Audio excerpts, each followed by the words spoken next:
Coucou les petits loups! Vidéo aujourd'hui un peu spéciale sur les énergies qui nous entourent en ce moment, aujourd'hui en l'occurrence. Je sais pas pour vous, mais il y a des choses un petit peu lourdes qui nous appartiennent pas et qui nous plombent. Qui plombent notre énergie, qui nous plombent de fatigue et qui nous font un petit peu déprimer. On se sent impuissant, fatigué, à cran, susceptible. Et généralement, ça arrange rien. Puisque si on est tous à se sentir comme ça, à être susceptible, vous mettez deux personnes susceptibles ensemble, vous savez ce que ça fait, hein, c'est pas une super communication, c'est pas un bon moment. Donc c'est important ces journées-là de comprendre ce qui se passe, de l'accueillir et d'essayer de le transcender. Je voulais vous parler de ça parce que moi par exemple ce matin je me suis réveillée avec le vent qui amenait le bruit de l'hélicoptère sur la ZAD.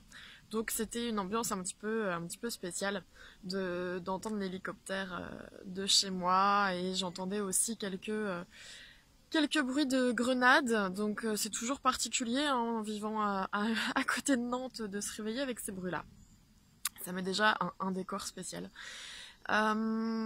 Mais là j'ai savouré ma chance d'être dans mon lit avec du soleil, d'être bien. J'ai essayé de me centrer là-dessus et de pas trop penser à ce qui se passe à côté de chez moi parce que c'est difficile pour moi. Je me suis levée, mes enfants avaient préparé le petit-déj, ils m'attendaient sur le canapé en bouquinant des livres, enfin voilà, super. Ensuite mon chat est arrivé et là m'a offert un bébé mésange mort. C'était un peu dur aussi dès le matin, moi j'ai du mal, bon j'ai un chat, voilà, j'assume le fait d'avoir un chat donc qui est chasseur. Je pourrais très bien ne pas avoir de chat, mais ça fait toujours mal au cœur quand il me ramène des cadeaux comme ça. Donc ça m'a un petit peu plombée. Mais je restais dans le fait de savourer le fait que moi ça va en fait, tout allait bien pour moi. Et ensuite, j'ai quand même ressenti que j'étais fatiguée. J'ai ouvert internet, Facebook, j'ai commencé à voir toutes les images des copains et copines sur la ZAD. Les retours par rapport à ce qui s'est passé hier, et surtout j'ai vu après des tas de sujets différents sur l'actualité mondiale, beaucoup en rapport avec la politique hein, bien sûr, c'est quand même l'énergie du mois, mais j'ai surtout remarqué beaucoup de commentaires virulents, agressifs, des gens qui n'arrivent pas à communiquer, et donc j'ai senti cette colère qui m'envahissait. J'étais pas bien. Dans les moments où je suis pas bien, généralement je parle pas. Je suis dans le silence, j'écoute pas trop de musique, enfin je laisse... J'ai besoin de silence, même intérieur en fait, pour pas tomber justement dans la colère, dans la rancœur, ne pas, aggraver cet énervement qui est en moi. Donc je fais silence, le plus possible en moi, j'essaye de pas réfléchir, voilà, j'évacue les pensées qui passent, je les saisis pas. Même si je les observe, je ne les saisis pas, je ne les garde pas. Et une fois que j'ai bien fait ça, je commence à me dire que je vais transcender cette énergie-là et revenir à la joie. Mais je me le demande gentiment, doucement. Parfois il me faut peu de temps, parfois il me faut beaucoup plus de temps pour revenir à la joie quand ma journée a mal commencé. J'ai discuté avec quelques personnes sur Facebook avant ça, des amis, hein, on a communiqué sur Messenger et j'ai vu qu'ils étaient dans la même énergie. Journée qui avait mal commencé, des terribles nouvelles autour d'eux, des décès, des choses qui ont cassé, l'ordinateur qui lâche, enfin du coup des projets qui sont retardés, beaucoup de blocages. Donc tout le monde un petit peu à cran, énervé, la communication n'était pas fluide. Donc je me suis dit, ok, ne communique plus avec personne et juste attends que ça passe. Ginette Forget, pour vous le rappeler une énième fois, dit bien qu'une émotion ne dure physiquement dans notre corps que 3 minutes. Donc quand vous avez de la colère ou de l'énervement, accueillez ces 3 minutes de colère et d'énervement, ou de fatigue, ou d'oppression, vivez-les pleinement, criez, pleurez, faites ce que vous voulez, et ensuite, relâchez. C'est bon, c'est passé. Ok ? Donc, parfois les 3 minutes, c'est pas assez. Hein. On recommence le cycle des 3 minutes quelquefois, mais je vous jure que ça passe. Ensuite, moi j'ai voulu vous faire un article pour vous parler de tout ça. Et en fait, impossible d'écrire, rien qui vient, j'étais bloquée. Et donc ça a rajouté à mon énervement en disant mince, t'es bloquée, tu vas quand même pas faire une vidéo avec la tête que t'as aujourd'hui, t'es fatiguée et tout, ça passe pas. Puis je me dis bon bah tant pis, en fait c'est la vidéo qui appelle, donc bah voilà, je m'hésite à rien faire du tout.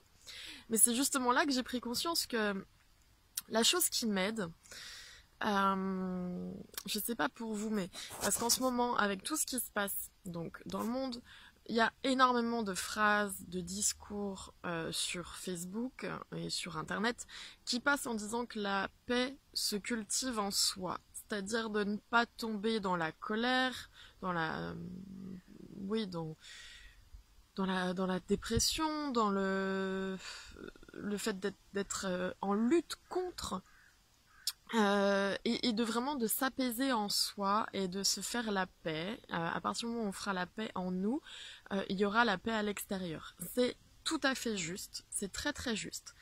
Mais j'y ai réfléchi aujourd'hui, et depuis quelque temps déjà, je me suis rendu compte que ma manière de faire la paix avec moi-même, d'être bien avec moi, et de du coup rayonner une énergie de paix à l'extérieur, c'est justement d'être dans l'action. Être en paix avec soi, ce n'est pas ne rien faire et juste se dire ah c'est bon en fait ce qui se passe à l'extérieur, je m'en détache totalement, j'en ai rien à faire, ça ne m'atteint pas, je suis en paix avec moi-même, tout va bien dans ma petite vie, c'est pas ça. Hein. En tout cas à mon sens, à moi c'est pas ça. Euh, pour moi, euh, lorsqu'il fallait évacuer par exemple euh, les animaux de la ZAD, là, il y a quelques semaines, et même encore toujours aujourd'hui, quand il fallait les évacuer parce qu'ils étaient en danger à cause des lacrymogènes, notamment, hein, puis du bruit qui font des arrêts cardiaques, ce genre de choses. J'ai contacté je ne sais combien d'associations. J'ai contacté des amis de chez Greenpeace, Sea Shepherd, 30 millions d'amis, la SPA, la PETA, L214. J'ai envoyé des mails, j'ai envoyé des messages sur Facebook, j'ai essayé de les alpaguer dans des commentaires. J'ai fait ce que j'ai pu pour parce que j'avais besoin à ce moment-là pour être en paix avec moi-même, en paix avec ce qui se passait à l'extérieur, à côté de moi, et sur lequel je n'avais aucune emprise, a priori, aucun pouvoir. J'avais besoin euh, d'agir. Et pour moi, ça a été agir. Je n'ai reçu aucune réponse d'aucune association. Les seules personnes qui m'ont répondu, c'est des personnes qui ont vu mes commentaires sur Facebook et qui eux-mêmes ont essayé de contacter d'autres associations et qui se sont retrouvés sans réponse également. Et donc on s'est soutenus les uns les autres. Voilà les seules réponses que j'ai eues.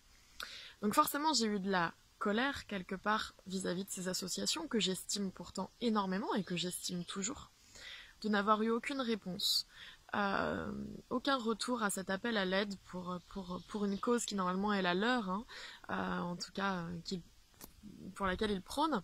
Mais j'étais en paix avec moi parce que j'avais essayé. J'avais essayé. Donc j'avais pas cette colère de me dire mon Dieu, personne ne fait rien, on va droit dans le mur. Non, j'étais plus dans la paix de me dire ok, on est plein à essayer. On est plein à essayer différentes choses, de différentes manières. Pour l'instant, ça marche pas bien. Ça marche pas beaucoup.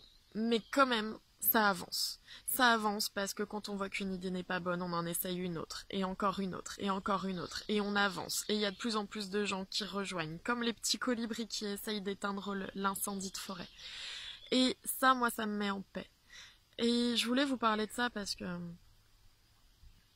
voilà, on n'est pas tout le temps maître de ses émotions. Même quand on avance sur son chemin en conscience, parfois on se fait déborder. Surtout quand on est un peu une éponge émotionnelle à prendre les émotions des autres parce que ça nous touche, on est hyper empathique. Même si on a appris à gérer son hyper empathie, même si on avance en permanence. Il faut pas se dire non non je suis quelqu'un, j'ai avancé sur mon chemin, je peux plus être en colère, je peux plus c'est pas possible d'avoir telle ou telle émotion. On reste des êtres humains, on a toutes les émotions qui nous traversent, il faut les accepter, les transcender, prendre le temps de les transcender. On n'est pas des magiciens. Parfois il y a des choses qui nous tracassent un peu plus que d'autres. Prenons le temps de les accueillir, de les comprendre et d'avancer. Là tout à l'heure je voulais vous faire cette vidéo dans un autre endroit de mon jardin et puis finalement la lumière était pas bonne, je voyais rien, enfin voilà, ça aurait pas été terrible. Du coup j'ai dit tiens, je vais aller à côté de l'étang au fond de mon jardin, j'y vais pas souvent. Et quand je suis arrivée tout à l'heure, là, elle est plus là, mais sur le tronc d'arbre, il y avait une énorme tortue. Je savais même pas qu'il y avait une tortue dans cet étang, donc c'est pas une bonne nouvelle pour les poissons et les autres êtres de l'étang. Mais il y a une tortue, quoi. C'est le cadeau, je sais pas, je viens de voir une tortue énorme dans mon étang. Et waouh, merci la vie! Merci la vie, merci pour ce soleil, pour toute la joie qu'on peut avoir dans notre cœur, puisqu'on est fait de multiples facettes. Et voilà, il y a la colère du monde et de ce qui se passe à l'extérieur qui peut résonner en toi parce que tu as de la colère vis-à-vis de certaines choses, mais à toi de mettre cette colère dans des combats qui sont juste pour toi, même pas des combats, mais dans des causes. Voilà, juste transcender ça. Mais on a aussi énormément de joie et vraiment enfin juste soyez gentil avec vous-même, soyez à l'écoute de vous-même, faites la paix en vous pour que ça agisse à l'extérieur, mais voilà, vous faire la paix, c'est pas rien faire et détourner les yeux. C'est simplement être en accord avec qui vous êtes. Et c'est hyper important. Et là, il n'y a pas de recette magique. On est tous différents. On va tous faire agir et réagir différemment. Et rien n'est moins juste. Voilà, pour les uns ou pour les autres. On est tous en conscience. On est tous capables de merveilleuses choses. Et il faut juste garder le cap. Et vous n'êtes pas tout seul. Quand il y a des coups de mou, n'hésitez pas à l'assumer aussi, comme quand il y a des moments de joie, on n'est pas obligé d'aller tout le temps bien, on n'est pas obligé de se sentir seul et dépourvu quand ça va pas. Voilà, on est tous ensemble et moi je continue d'y croire et j'ai toujours de l'espoir. Et voilà, c'était un petit peu long, mais j'avais envie de partager tout ça avec vous aujourd'hui.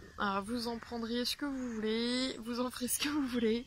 En tout cas, je vous aime fort. Prenez soin de vous et ne vous laissez pas happer par des émotions. Vivez en conscience. Voilà, je vous embrasse très très fort. Bisous.